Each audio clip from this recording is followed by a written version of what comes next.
Så, mine damer og herrer, er vi nået dertil, hvor vi vil overveje at gå i gang. Og jeg føler mig straks overbevist.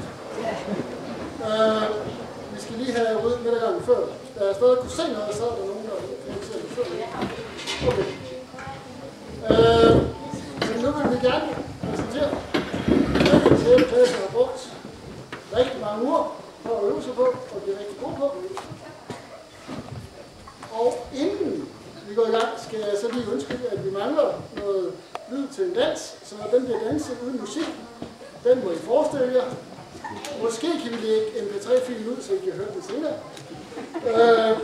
Og resten af musikken bliver på sådan en intimistisk måde med en iPad med en mikrofon, der bliver holdt henover, og så håber vi, at det lyder sådan tilforladeligt.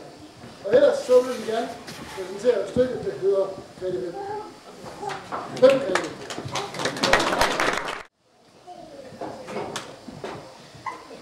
Er du dus med himlens fugle og skovens grønne træ? Forstår du alle hjerter, der banker her og der? Kan du smile til en kronhjort og vinke til en stær? Så har du fundet ud af noget, som er meget værd. Ja, det har man også.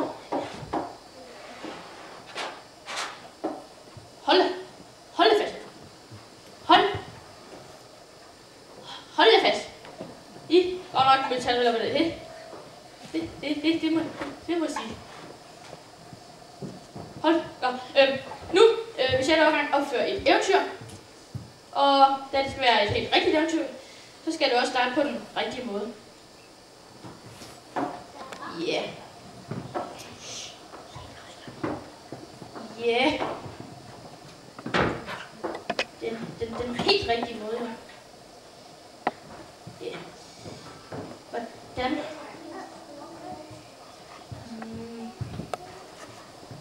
Ja, selvfølgelig. Det der var en gang. Altså.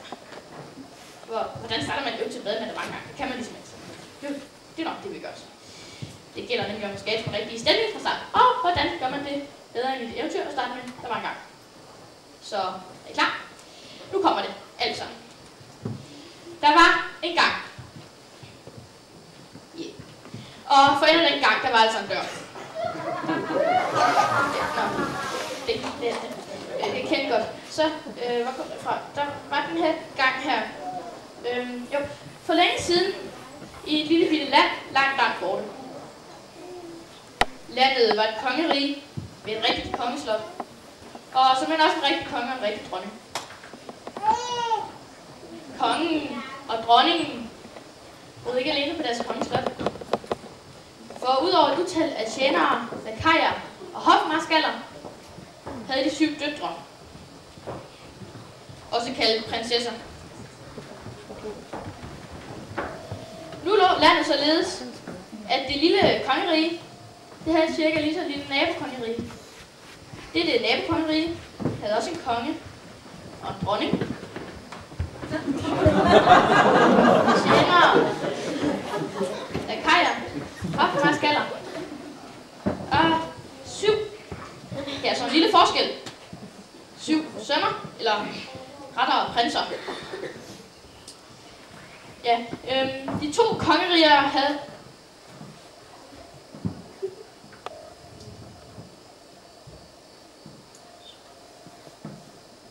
ja, der var som sagt 7 prinser i nabokongeriget. Jeg sagde 7, hvor er de andre? Ja, altså... Ja, det ser jo lidt åndssvagt ud. Jeg står her og siger 7 prinser. Og så kommer der kun 2 forkølede drenge. Vi har altså et lille problem. Ja, og hvad er det så?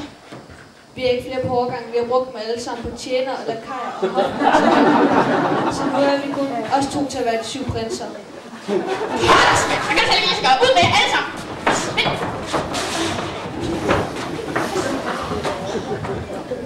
Og er det altså bare typisk.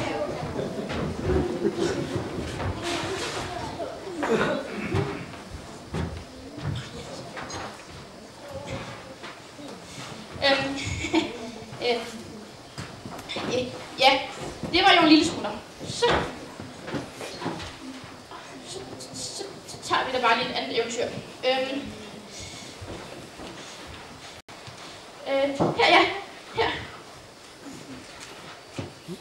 Der var en gang for længere tid siden. Hej, hvad vil du? Ja, du skal jo slet ikke ind endnu. Ja, jeg er faktisk ikke engang rigtig begyndt. Helt ærligt, mand. Du ved jo ikke engang, om du overhovedet skal være med i det her eventyr. Hvem er du i det hele taget? Hej, vent. Du må være... Du må være rødhæt. Nej, jeg er Grete. Grete! Man kan hedde Grete, hvis man er med i et eventyr. Så skal man hedde Jasmin, eller... Ja, Rapunzel for eksempel. Altså, man kan ikke bare hedde Grete. Det kan man altså ikke. Du må vist have gået forkert. Jeg er ikke gået forkert. Jeg er med i et eventyr, og jeg... Nå. Jeg har da aldrig hørt om en Grete i et eventyr. Jo, mig. Nå, og hvad for en Grete er det så?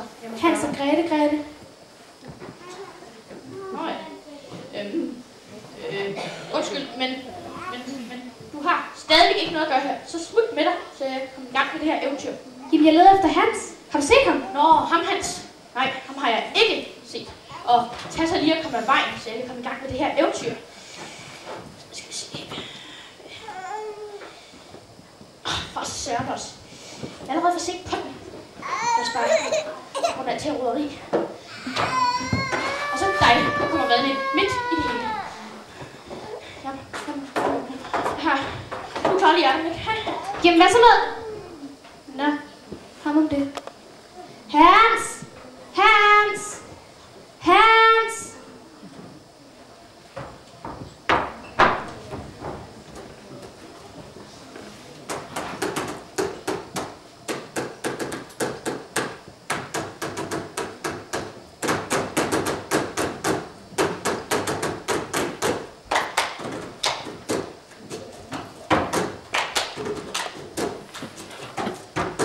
Hans, min kære bror, jeg savner dig.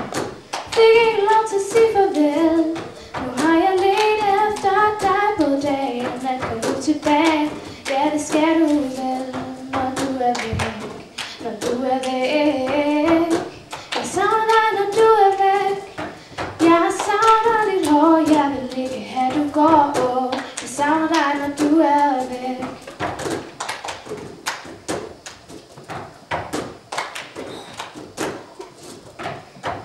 Jeg har været både i øst og i vest. Mødt mange folk, men ikke dig. Nu er du langt væk hjemmefra. Sig bare til, når du er klar til at kigge frem, så kommer jeg. Når du er væk, når du er væk. Jeg savner dig, når du er væk. Jeg savner dit hjerte, du er væk. Det giver mig smerte, og jeg savner dig, når du er væk.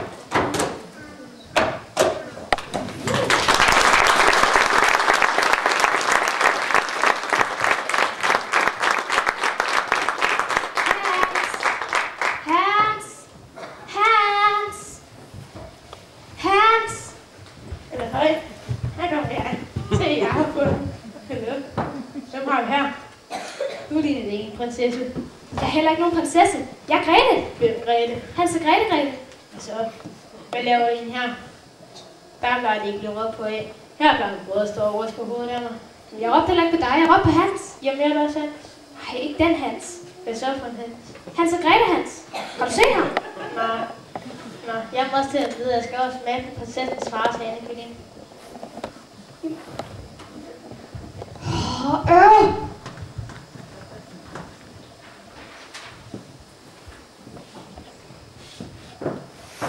Hvad er der i vejen? Hvem er du? Jeg er da den gode fe, du ved. Hende, der altid dukker op og tryller og giver 3 ønsker og alt det der. Nå. Så må du være helt, der kan hjælpe mig. Ja, det plejer jeg at være. Kan du finde Hans? Altså, nu er det her jo ikke lige sporløst. Du skulle måske skifte den her kanal. Der må være noget, du kan gøre. Tja, jeg kan jo give dig de her 3 ønsker. Var det noget? Ja. Lad mig bare prøve det. Hvordan skal jeg gøre? Du skal bare sige ønske, og så siger jeg simsalabim eller sådan noget. Og vuptivapti kan ønske i opfyldelse. Godt, så ønsker jeg mig Hans.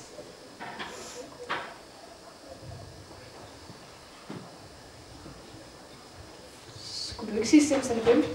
Jo, jeg har altså ikke lært det der med at trylle ting eller personer frem endnu. Det kommer vi først til på det udvidede fe-tryllekursus. Hvad kan du så? Tja, jeg kan jo. Faktisk, så kan jeg kun det der med at trylle dig et eller andet sted hen. Godt, så tryl mig hen til Hans. Jamen, jeg ved ikke, hvem Hans er. Du må så lige sige et bestemt sted, ellers så kan jeg ikke. Tja, det var jo sådan lidt svært, men så prøv at trylle mig hen til et slot. Okay, det prøver jeg. Hvordan skal det sådan rent praktisk foregå? Jo, hvis nu er lyset bliver slukket, så er der ikke nogen, der kan se, vi skal se. Det bliver da ikke særlig mørkt. Se en elendig mørkt der herinde. Ja, det er altså lidt åndssvagt. Jeg vil altså ikke stå her og skifte scene, mens alle folk kigger på. Nå. Jamen, så må vi bede alle om at lukke øjnene imens. Luk lige øjnene.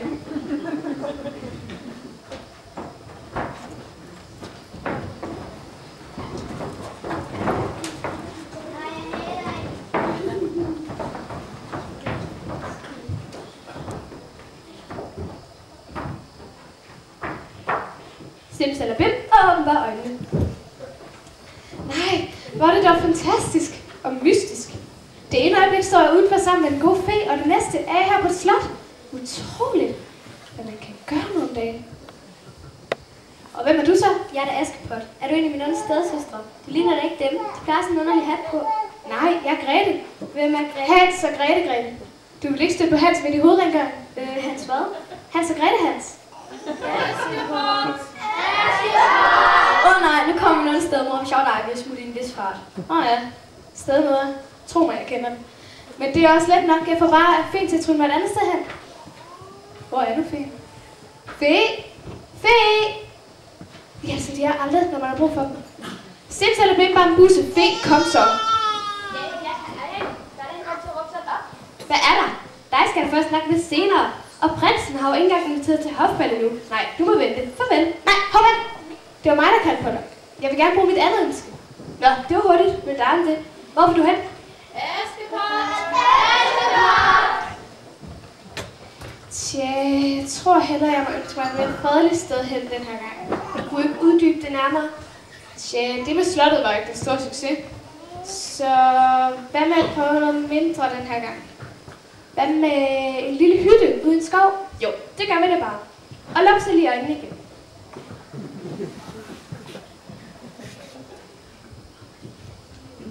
Simsalabim, og åbenbare øjnene. Ja, jeg er desværre bange for, at jeg ramte lidt ved siden af en anden gang. For at komme til hytten skal du den vej.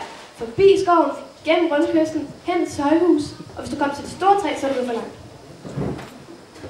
Okay, tak for det.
Ej, hvor er jeg så træt i dag. Det undrer mig ikke. Tag lige rejst op. Vi skal rydde op her. Atju! Prosit! Ja, vi må selv få ryddet lidt op. Min allergi bliver værre og værre. Lige husk det og så videre. Ja, det er meget godt med, at jeg snakker om frutter. Men gør noget ved det? Nej. Nu har jeg snakket om frutter op i de sidste mange år. Kom så i gang, små venner. Hvad skal vi have til aftensmad? Mad. Tænker du aldrig på anden? Nej, ikke lige nu. Nå, men det burde du. For eksempel, hvem der skal lave den. Kan vi ikke bare ringe efter en pizza, som vi plejer? Atju! Prosit! Jeg er altså ved at være godt træt af pizza. Skal vi ikke snart prøve McD? Ja, så vil jeg have en dobbelt chicken cheeseburger uden ost. Det er for dyrt, for usundt og for besværligt med fast food. Du har ret, men hvad skal vi gøre? Der er jo ingen her, der giver noget mad. Jeg vil godt, men jeg har spist det derovre. Det smager heller ikke så godt med. Atchoo! Prosit. Med gulerødder i chokoladesauce eller hvidkålsstuvning, der er brændt på. Det var et uheld, men hele hytten stank til kål og kul i flere uger bagefter. Jeg gider altså ikke. Hvad gider du ikke? Noget som helst. Jeg gider ikke spise pizza eller burger eller pomfritter en gang til. Jeg gider ikke spise dummesmad. Jeg gider slet ikke lave mad selv, så nu ved I det. Det gider vi andre altså heller ikke. Atchoo! Prosit. Jeg trænger altså til at få gjort rent. Vi burde også skifte sengetøj. Det kan vi slet ikke. Vi har ikke noget rent. Vi har i det hele taget ikke rent tøj. Jeg er sulten. Jeg har en idé. Og hvad skulle det så være? Jo, det vi trænger til at få et damemenneske i huset, hytten. Hvad er det for en? Den lyder farlig. Nej, damemenneske er sådan et, der laver mad og vasker tøj og gør rent og sådan. Ja, skal vi ikke købe sådan en? Varmt vel, hvor er du dum? Sådan en køber man ikke. Man nærmest leger dem, giver dem mad, løn og alt sådan noget. Men hvor i alverden skulle vi stå sådan en damemenneske op henne? Det er jo lidt småt med dem her i skoven. Men jeg har hørt, at længere ude i skoven, der bor sådan nogle der damemennesker. Atchoo! Prosit. En af dem, Snehvide hedder hun. Hun har det alligevel ikke særlig godt ved sin stedmor. Hun kan da bare komme her, bo hos os, lave mad og gøre rent og sådan. Enig. Hvornår skal hun starte? Ja, vi bliver nok lidt nødt til at spørge hende først. Skulle det nu også være nødvendigt? Hun kommer nok helt af sig selv, skal du se. Hvor ved det fra? Jeg har læst eventyret. Undskyld, jeg forstyrrer. Snehvide! Velkommen. Undskyld og roder lidt. Ja, det er alle husdøsnene, der er de værste. Det får du vel hurtigt gjort noget ved. Hvad skal vi have til aften på? Jeg er bange for, at jeg ikke er helt med. Hvem er Snehvide? Det er da dig. Nej, jeg er i hvert fald ikke Snehvide. Jeg er Grete. Grete? Hvem er Grete? Hans og Grete. Nå, og hvor er Hans? Og Grete, Hans så? Ja, det er jo lige det. Du er da et damemenneske, ikke? Et dame? Jo, det tror jeg nok. Det var godt. Hvad skal vi have til aften? Er det en gættekonkurrence? Ja, det havde håbet, ser du. Vi er ikke særlig gode til at lave mad. Og sådan. Men så var det jo, vi tænkte, at sådan nogle damemennesker, de er jo ret gode til at lave mad. Atchoo! Prosit. Og gøre rent. Så lav noget mad og gør rent. Der er vist helt ude på et vildspor. Jeg kan ikke fordrage at gøre rent, og jeg kan ikke lave mad.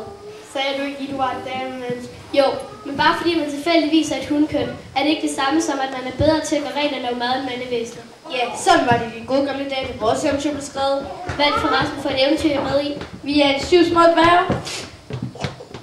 I er der kun 5. Ja, vi plejer at være 7, men I 2 andre skulle i biffen og se Bambi. Er du sikker på, at du er klar for sådan til os? Jeg kan kun lave én ting. Så må vist hellere gå på McD eller pizzeria. Hvad er det for en ting? Nej.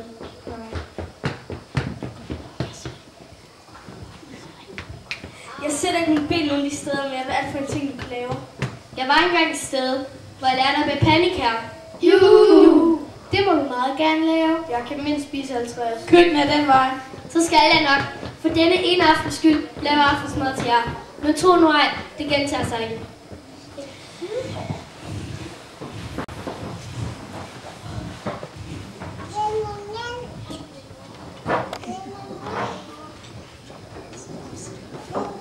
Det var godt nok hurtigt. Cecilie, vi skal give Grete en belønning, fordi hun frelste os for pizzeriaen McDonald's. Hun har kun gjort, hvad hvert anstændigt dame, man skulle gøre. Jeg synes alligevel, hun fortjener noget. Som hvad? Vores tryttebønne for eksempel. Nu har vi haft den i så mange år, og vi har alligevel aldrig brugt den. Det er kun fordi, vi ikke ved, hvad vi skal gøre med den. Jeg synes, det er en god idé, Prosit. Nu skal jeg finde den frem. Værsgo. Tusind tak. Det er næsten alt for meget. Nu er det jeres tur til at bestille noget. Se så få ryddet lidt op. Skal vi? Ja, og så er det altså i seng bagefter. I skal tidligere op på arbejde i morgen. Så er det slet ikke så er det sjovt at have sådan en damemenneske i huset. Nej, jeg er også begyndt at tænke, hvordan går den rigtig Snehvide kommer. Så ikke alt den snak. Se så kom i seng med jer. Så må jeg jo fortsætte med at lede efter hans morgen. Godnat.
marionetter, de holder sig her.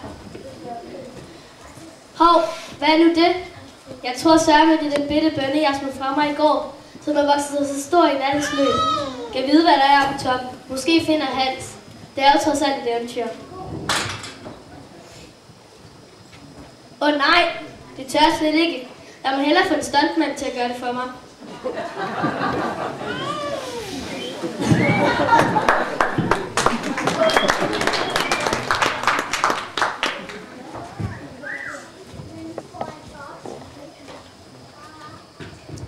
Har ikke nogen Hans. Har heller ikke noget andet spændende. Jeg må nok hellere kravle ned igen. Nej, det tør jeg slet ikke. Hjælp! Hjælp! Hjælp!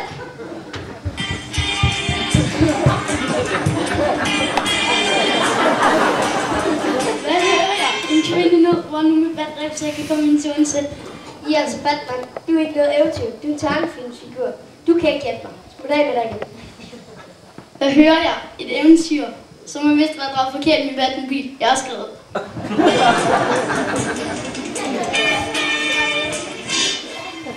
Nå ja, nu kom jeg jo ikke meget længere. Hjælp! Hjælp! Hjælp!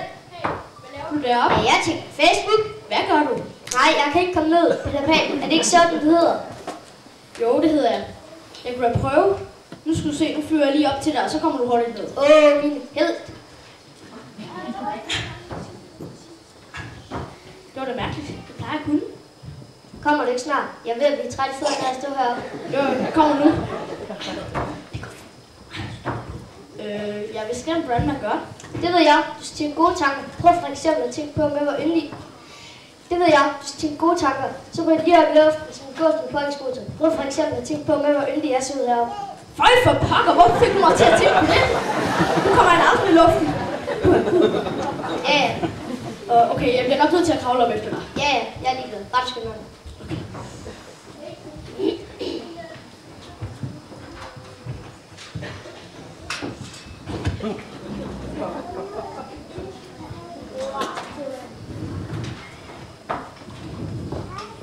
Så skal jomfru, er du reddet fra en skæbne, være en død. Hvad er det? Det ved jeg faktisk ikke. Det er bare sådan noget, man siger. Hvem er du forresten? Jeg er Grete. Hans og Grete. Nå, den Grete. Sig mig, Grete, hvordan du egentlig havnet oppe i toppen af et bønnestage? Jeg fik bare en pludselig træng til at stille lidt i graderne. Og så ville jeg se efter Hans. Hvem? Hans og Grete Hans. Hvornår er det, jeg skal ind og spille prinsesse? Du skal overhovedet ikke spille prinsesse. Jamen, jeg har da hele tiden sagt, at jeg kun vil være med i det her stykke, hvis jeg må være prinsesse. Gå nu ud igen. Du skal slet ikke bruge nogen prinsesser, og der er slet ikke lige nu. Ej, hvad er det altså tarveligt? Er det her ikke et eventyr måske? Det burde da brimle med prinsesser, og så må jeg engang spille bare en lille bitte en. Smut nu. Vi var lige midt i noget, da du kom og forstyrrede. Jamen, jeg vil altså være prinsesse. Det kan du ikke komme til. Du kan gå ud og klæde dig ud som heks. Sådan en skal vi snart bruge. Så vil jeg have rigtig lange, sorte negle og ulet hår. Jeg bliver en rigtig ond og farlig heks. Nå, hvor kom vi fra?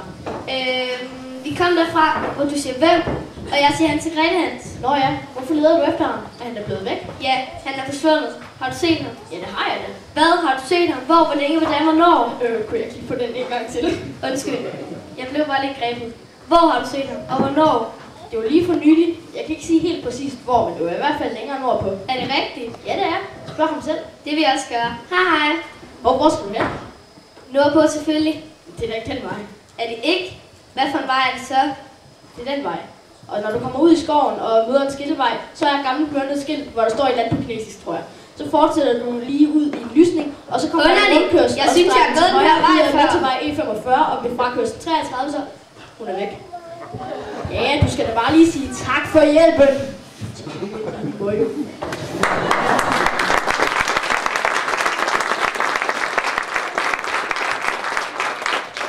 Svovlstikker. Er der nogen, der vil købe nogle svovlstikker? Hvor er så koldt her nordpå. Gider jeg stadig med julemaden og juletræet i stedet for havet kulden. Jeg tror lige, jeg tænder en svovlstik, så jeg kan få varmen. Hvor er det så dejligt. Det varmer helt ind i mit lille barnehjerte. Jamen bedstemor, er det dig? Bedstemor, jeg savner dig sådan. Nej, bedstemor, du må ikke forsvinde. Se, nu tænder jeg en svovlstik mere, så vil du nok komme igen. Goddag, min søde pige. Min bedstemor, er du der? Ja, der min pige. Kom du hen og varm dig lidt ved mig. Jamen bedstemor, hvorfor har du sådan en stor gryde? Det er for, at jeg bedre kan varme dig. Jamen bedstemor, hvorfor har du sådan en stor kjole? Det er da for, at jeg bedre kan være i den. Jamen bedstemor, hvorfor er dine tænder så sorte? Det er fordi, jeg ryger for meget. Og nu kommer jeg og tager dig. Du var så forskrækket. Næh, en ny lille pige. Goddag, min søde ven. Goddag. Du kunne vel ikke se på min forrette vej? Jeg skulle nå på. Jo, det kunne jeg vel godt. Nå, men er så det? Tja, før du svarer på det, skal du opfylde visse betingelser. Og det er? Du skal svare rigtigt på mine 3 spørgsmål. For ellers. Hvad så? For ellers ender du i den sorte gryde. Din heks! Det var da alt for pænt af dig. Men her kommer det første spørgsmål.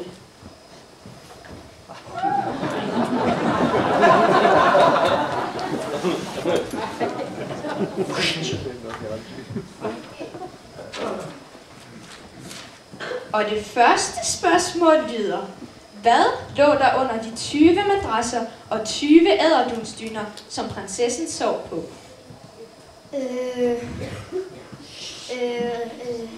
Jeg ved det godt. Nå jo, det var jo en ært.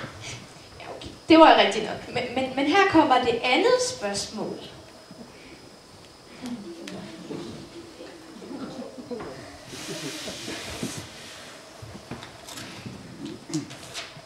Og det andet spørgsmål lyder: hvad hedder lille Claus' storebror? Den var svær. Lille Claus' storebror. Ja, jeg tror, klappen er gået ned. Kom nu, svar så. Ja. Han hedder... Det ligger lige på tungen. Jo, han hedder Stor Claus. Jamen, det var også rigtigt nok. Men her kommer det tredje og sidste spørgsmål. Og så ser vi, om vi ikke får frisk kød i gryden.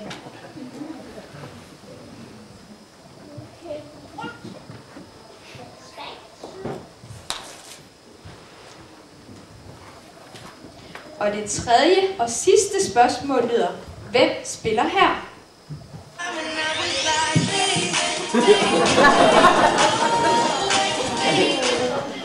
Ej, men det er da let nok. Det er da Justin Bieber. Det var jo også rigtigt. Så er det slet ikke sjovt at være heks alligevel. Gå med dig, jeg gider ikke se på dig. Ja, jeg plejer at være ret god til at narre hekse. Men jeg går ikke, før du overholder din del af aftalen og fortæller mig, om jeg er kommet nordpå. Ja, jamen det er du, og gå så med dig. Tak, farvel. Hej, hvad hedder du?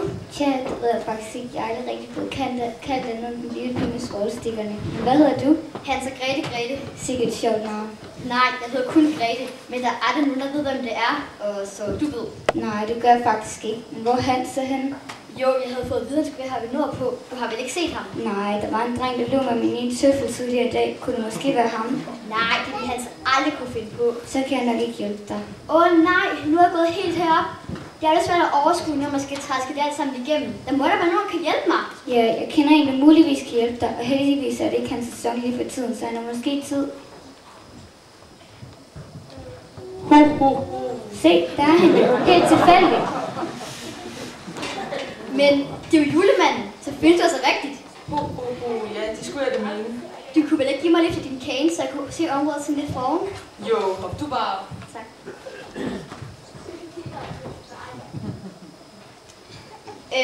Kunne det ikke hjælpe smutter for de andre komme foran slæden? Nej, det kan de jo ikke. De er jo kun af plastik. Nå, jamen så må jeg hellere selv hjælpe med at trække. Farvel, lille pige med svovl. Hov, hvor blev hun af? Nå, værsgo. Hov, hvor skal vi hen, du? Jeg har en retning. Men døren er jo lukket. Ja, så gode røde dyr. Jeg tror forresten, vi har en idé. Vi prøver. Sesam, sesam, luk op. Bingo, det virkede. Kom så, du gamle. Nu skal vi videre efter Hans.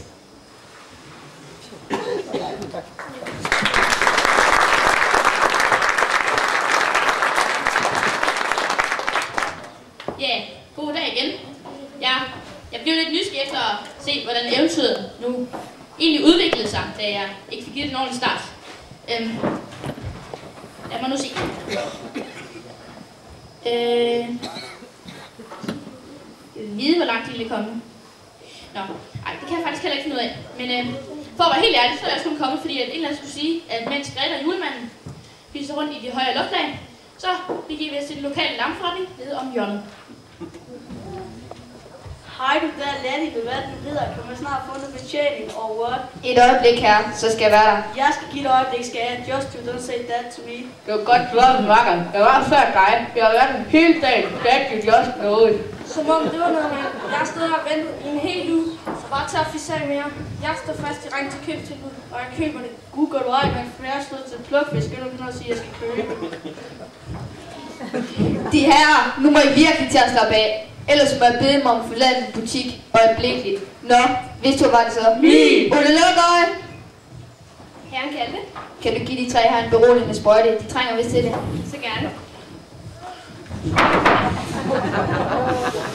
Var der ellers noget? Nej tak, det var det hele. Hvad var det egentlig, de skændte sådan om? Så vidt jeg kunne forstå, var det hvem af dem, der stod først i køtilbud. Hvad var det egentlig for et køtilbud? En lang olie, der er god mod vorter. Så er det derfor, jeg kan lide prinsesser.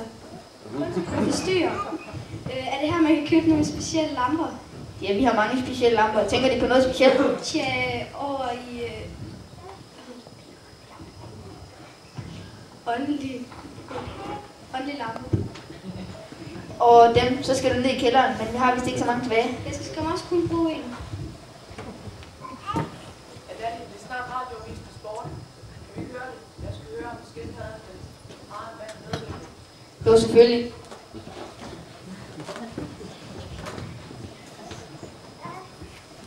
Og radioavisen. Det forlyder fra en sædvanlig velunderrettet kilde, at de tre små grise har indgivet politianmeldelse mod en ulv for gentagne tilfælde af hærværk mod deres boliger. Vi undersøger sagen til bunds og afhører ulven, så snart den har fået vejret, udtaler politimester Strix. Forskerne har en alarmerende rapport udtrykt frygt for, at snedronningens haven i de yderste egne kan skabe risiko for en ny istid. Miljøministeren har lovet at se på hende. Og fra vores korrespondent i udlandet har vi modtaget en meddelelse om en forvirret kejser, der åbenbart tror, at han er en del af et Chippendale-show, og derfor render halvøen rundt i gaderne. Samme rapporter kan fortælle om 3 hunde med meget store øjne, der spreder skræk og rædsel, og senest har raseret hele kongeslottet. Og sporten. Skildpadden vandt. Mange spillere har derfor store summer i totalisatoren. Og vi bringer en efterlysning. Det er Grete, altså Hans og Grete, der bliver til efterlyst af Hans. Ja, Hans og Grete Hans. Hans er tilsyneladende forsvundet, og det vides ikke hvorhen. Politiet beder os oplyse, at Hans muligvis er i nedtrykt sindsstemning, da han har mistet sin søster. Særlige kendetegn. Han hedder Hans. Alle oplysninger om Hans vil skrives til nærmeste politistation eller julemanden. Og vejret. Hans, jamen er det ikke? Jo, det er mig, og jeg hørte det godt. Så skal vi tage politiet. Ellers julemanden, jeg tror, hun ikke gider. Hvad? Når hun nu leder efter dig. Jeg har netop gemt mig film. Hvorfor det? Det var min til at opvaske, men jeg gad altså ikke. Så jeg tror bare, jeg bliver halvdags som en til. Det kan jeg godt forstå. Det har jeg også gjort, hvis jeg er dig. Den går altså ikke. Husk nu, at det her det er altså et eventyr. Et rigtigt eventyr. Og så kan et rigtigt eventyr altså ikke slutte. Der skal være nogen, der bliver gift og lever lykkeligt til deres dagsende og alt det der. Ja, I må simpelthen tage den en gang til. Fra der, hvor radioavisen sluttede. Ja, det var vist der, de gav for jer. Og okay. Kan så lige give os en ordentlig eventyrslutning den her gang. Okay. Hans, jamen er det ikke? Jo, det er mig. Hvor er du glad. Hvorfor er du glad? Nu får jeg endnu min kæreste til at se. Jeg må straks kontakte hende. Nogen har julemands nummer. Ja, jeg har det. Vil du have det? Ja, tak. Værsgo. Er det julemanden? Hans her. Hans og Grete Hans. Kom og hente mig. Super, vi ses. Nu får jeg en kæreste til at se. Hans! Hans! Hvor er jeg lykkelig for at se dig. Jeg har lidt overalt. Grete, min kæreste, der ser nok godt ud. Hvordan kom du så hurtigt? Det var sådan set let nok. Jeg brugte bare fint træningsker og whip-team. Hallo, Hans søster. Må jeg præsentere mig selv? Aladdin. Vil du have en appelsin? Tusind tak, Aladdin. Vil du også gifte dig med mig? Aladdin, ja tak. Og så skal vores bryllup bare i 40 dage og 40 nætter. Ja, det lyder rimeligt nok. Så er vi færdige. Nej, vi mangler en sidste ting. Hvis alle nu kommer ind på scenen, og folk stiller sig op i en lang og lige række, så...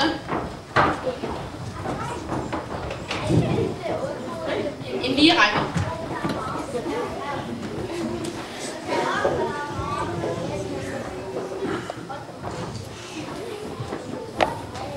Det er godt.